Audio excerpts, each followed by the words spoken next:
मधील पहिला प्रश्न आहे, खालील प्रत्येक समूहाचा 1/3 म्हणजे किती? आता पहा, तुम्हाला पहिल्या प्रश्नामध्ये दिलेले आहे की 15 पेन्सिलीचा समूह आहे. किती पेन्सिलीचा समूह आहे? 15 पेन्सिली.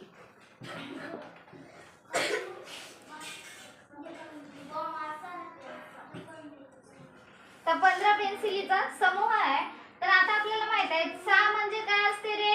गुणाकार. म्हणजे गुणाकार. मग 15 चा आपल्याला काय करायचं आहे की 1/3 म्हणजे किती काढायचं आहे? 1/3 म्हणजे हे 15 जशाला तसे, आणि हे 6 म्हणजे काय असते? गुणाकार. इथं काय लिहायचं? गुणाकार. आणि हे 1/3 जशाला तसे. हे 3 1 3, 3 5 15. म्हणजे 15 पेन्सिलीचा 1/3 भाग म्हणजे किती व्हायले रे? 5. व्हायले 5. लक्षात येईल का? त्यानंतर दुसरं काय सांगितलं तुम्हाला? 21 फुगे. किती आहेत? 21 फुगे. 21 फुगे.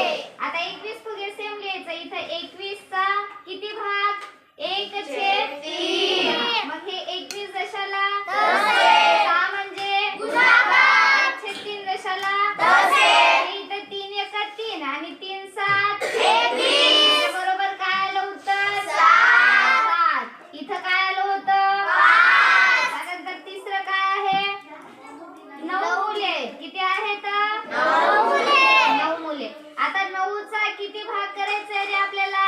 1/3. 9 जशाला तसे. 6 म्हणजे गुणाकार. 1/3 जशाला तसे.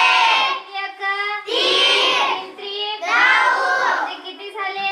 3. ओके. आता एक राहिलेलं तुम्हाला करता येईल का? हो मिस. की सांगावं लागते? ठीक आहे, करून टाका.